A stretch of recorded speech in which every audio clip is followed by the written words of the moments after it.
Going from working to retirement is a massive transition. It's not only a financial transition, though, it's a life transition as well as a psychological transition. And for many of us, it doesn't happen slowly. Rather, it happens quite abruptly. We go from working full-time to being retired full-time. And with this transition, we oftentimes see a lot of mistakes being made that are only realized once you are well into retirement when it's too late. So in this video today, I'm going to talk about 5 work to retirement transition mistakes that we see and show you how to fix them. Let's get into it. Mistake number 1 is maintaining too low of a tax rate too early in retirement. Now, how the heck could this be a mistake? Well, it's one that I see a lot of retirees fall into. And that's primarily because early in retirement, once we see the low tax rate that we're paying, it's hard to pass up trying to maintain that. But the problem is when we maintain a low tax rate early in retirement, for a lot of retirees with somewhat significant retirement assets, we end up having a very large tax rate being pushed into tax hurdles down the road. For instance, here's a common situation that I see. Let's take an example of a 2-person household, and while they're working, they're making $200,000. Now, when we look at how much they're paying in taxes generated from that income, they're paying about $30,000 in federal income taxes, about $12,000 in FICA taxes, and $6,000 in state taxes. So as you can see on the screen, $48,000, almost a quarter of what they're earning, is going straight to the tax man. And so as you're beaten down by taxes while working on an ongoing basis, when you move into retirement and now you're taking just what you need from your retirement assets, in this case, $80,000, we see a massive tax cut. $6,200 in Fed taxes, $1,400 in state taxes for a total tax less than 10% of their gross income. Now, this feels fantastic, and it can even be improved on if this person files for Social Security early, or if this person takes from assets like your taxable account or Roth account. You may be paying next to nothing in taxes, and that feels really good. But keep in mind that for a lot of retirees, it means they're setting themselves up for higher taxes down the road. And the main reason for this is required minimum distributions. As you turn 72, you're going to be forced to take from your retirement assets. So on the screen, I have a snapshot of a retiree's forward-looking tax graph. And we can see this retiree is maintaining a very low tax rate early in retirement as they're pulling from their taxable account for income. But later on, because of the large tax-deferred balances they have, they're being hit by some very high tax rates. We see they're pushed not only up into the 25% tax bracket, also the 28%, and even the 33% tax bracket. What this retiree should do instead is they should be trying to perform Roth conversions. And specifically right now, on the screen I have highlighted in red this Tax Cuts and Jobs Act zone. So the Tax Cuts and Jobs Act put into law in 2018 is set to expire in 2026. And what we've seen with the Tax Cuts and Jobs Act are brackets that decrease by about 2 to 4%. So right now, if you're an early retiree, you might want to be paying a little bit more in taxes in order to eliminate and improve your tax liability down the road. Mistake number 2 is being afraid to spend. Now, this is a completely understandable mistake because this transition is very difficult. When we're working, we have inflows coming in via a paycheck. Now, when we're retired, we have a sum of money that we need to last for our entire retirement. And that can be a scary thing. And I find there are 3 major reasons that retirees find it difficult to spend what they should inside of their plan. The first is uncertainty around economic conditions. And this is certainly one we're seeing so far this year. Reason number 2 is having an arbitrary financial anchor. So maybe while you were working, you had this idea in your mind that you wanted to save $2 million in retirement savings. You then reached that goal, ended up retiring, and now you still have that anchor in your mind. And so anytime that balance falls below $2 million, you find yourself in a state of angst. We need to remind ourselves that that is an arbitrary financial anchor. Whether we fall below $2 million doesn't matter, as long as our financial assets are able to be maintained through time. And then finally, number 3, not having a withdrawal or liquidity plan. And anytime we don't have clarity within our plan, it typically means we're not going to get the most out of our plan. And for all 3 of these reasons, it shouldn't surprise you, but I think they're all fixed by having a better plan in retirement. And the reason being is because not only does that plan give you the financial backing in order to spend what you ultimately want to spend, but also gives you the confidence. And here's an example of why I think having a robust plan is so important. For instance, here's a couple that we're working with.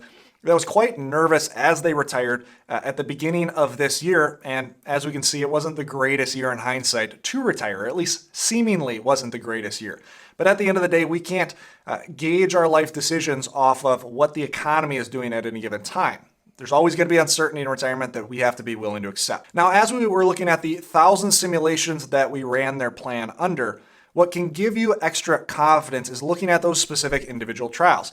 Right now, I have on the screen trial 702. We see that the first 5 years of this person's retirement in trial 702 were very bad. We have 3 negative years out of the first 5 years. Now, for a lot of retirees, if you were living through this situation, this would seem like the absolute worst time to retire. This would seem like we need to really lower our spending in order to make sure our retirement assets last. And we can see that this person started with just under $4 million in retirement assets. And in this given simulation, after 5 years, they had 2.3 million, almost cut in half in terms of their retirement savings. Now that can be quite jarring.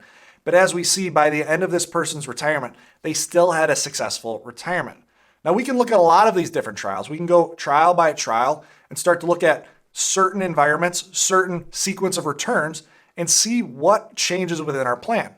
By looking at this, we have more data. We have more clarity inside of our plan, thus giving us the confidence to spend. The other thing that early retirees should be aware of is that spending is not static through retirement. At least that's what studies show. For instance, something we talk a lot about on this channel is the retirement spending smile. Oftentimes in what we call the go-go years, when you're just retired, you're more active, you want to spend more, your discretionary budget is the highest. And so oftentimes we see higher spending at the beginning of your retirement, and then we see that fade out. Well, if you're too afraid to spend, what happens is we never get the full benefits of spending a little bit more at the beginning of our retirement. We still have our spending fade out, and now we just have excess at the end of our retirement. That excess is what you could have enjoyed earlier in your retirement. Mistake number 3 is investing too conservatively. Now, when we're working, it's easy to have a higher risk tolerance. When we see a 2008 type environment, we can continue working, continue saving into our retirement savings, and really overlook that market downturn.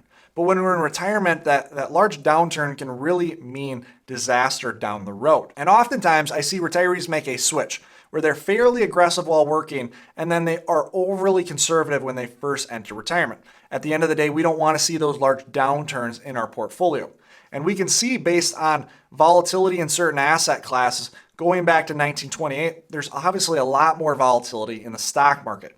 On an annual basis, the stock market historically has been up as much as 50% and down almost as much as 50%. Whereas with bonds and cash, we see a much smaller distribution. So what I see a lot of times is investors moving significantly more to cash to try to avoid that volatility. Well, interestingly enough, when we look historically, there's more risk in being too conservative than there is in being too aggressive. Now, I'm not saying that anybody should put all of their money in the stock market. Certainly that is a little bit too aggressive. But keep in mind that going too conservative is a much larger risk. For instance, on the screen, I have a simulation of 30-year retirements, and we're looking at a couple different allocation mixes going back all the way to 1870, and we're basing this off of the 4% rule. So starting off in retirement, you take 4% from your assets and inflation adjusts that through time. Now, when we look at the most conservative allocation within the study we ran of 20% into stocks, 80% into bonds, we see that over a 30-year retirement through these simulations going back to 1870, 30% of trials failed. And the reason being is because inflation was too large. It was too much of a drag on your portfolio, and it caused you to run out of money in 30% of cases.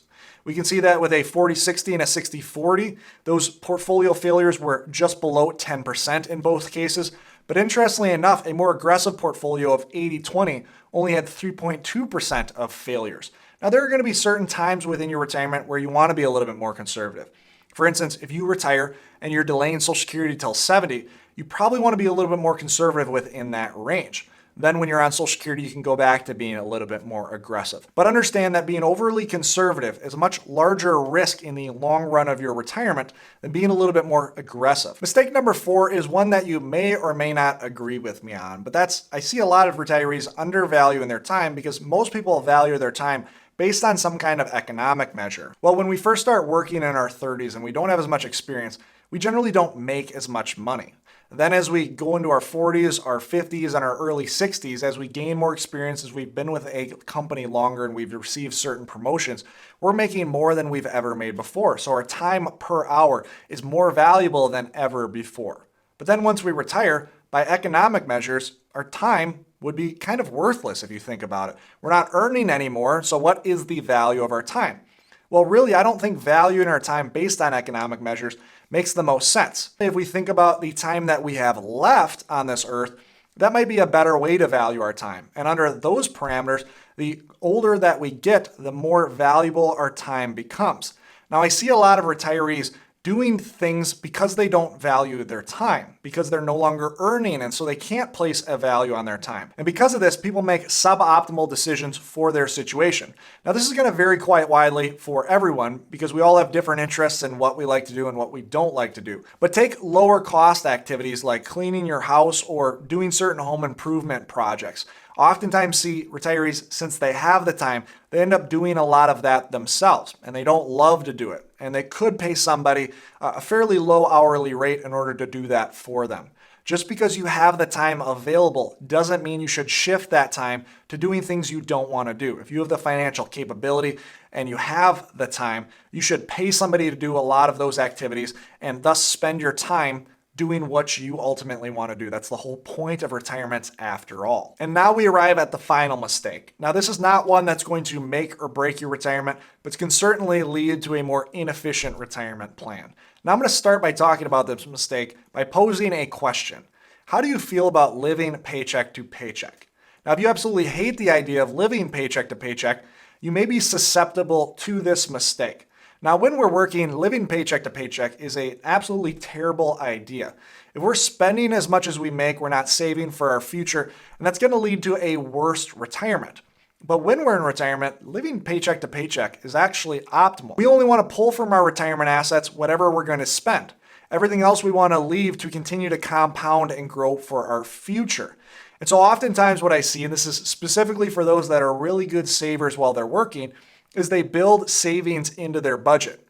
So I've had a few instances where working with clients, they'll give me a goal budget for retirement. Let's say $10,000 per month. But within that, they have baked in $1,000 a month of additional savings. So their bank account just continues to grow. Now, this is inefficient because eventually you hit a point where your savings account grows large enough that you want to get that cash to work. And so what we end up having is a large cash drag on our situation. We end up taking from our long-term and our mid-term buckets and end up putting in our cash bucket that isn't really earning any yield.